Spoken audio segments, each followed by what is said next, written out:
बिस्मिल्लाहिर्रहमानिर्रहीम। अस्सलामु अलैकुम वरहमतुल्लाहि वबरकातुहू।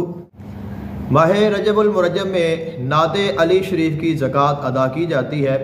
13 रजबुल मुरज्जब सैयदना अली उल मुर्तज़ा शेर खुदा कर्रमुल्लाह वजहुल करीम आपका यौम विलादत है, और उस विलादत की निस्बत से 13 रजबुल मुरज्जब की रात जब 13वीं रजब की होगी तो आपने 2100 मरतबा नादे अली शरीफ को पढ़ना है। तो इंशाल्लाह आपकी 1 साल तक के लिए ज़कात अदा हो जाएगी, और उसके बाद फिर आप इसको रोज़ाना 100 मरतबा या इससे कम भी अगर चाहें 11 मरतबा चाहें पढ़ते रहें तो ये आपके अमल में रहेगी, और इसके साथ आपको बहुत ज़्यादा फ़वाइद और समरात हासिल होंगे।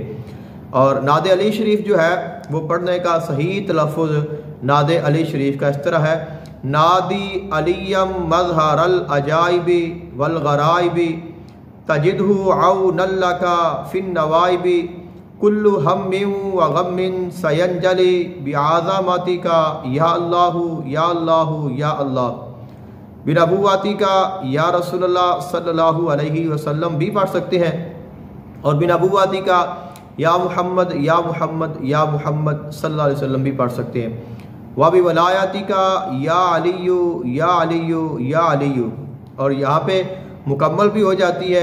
कुछ इसके बाद इन अल्फाज का इजाफा भी करते हैं: या बीबी फ़ातिमा नूरुम मिन नूरिल्लाह, या हसने मुजतबा व या हुसैन शहीद करबला अदरिकनी फ़ी सबीलिल्लाह। इसको आप पढ़ें, इंशाअल्लाह इसके साथ आपको बहुत ज़्यादा फ़वाइद और समरात हासिल होंगे।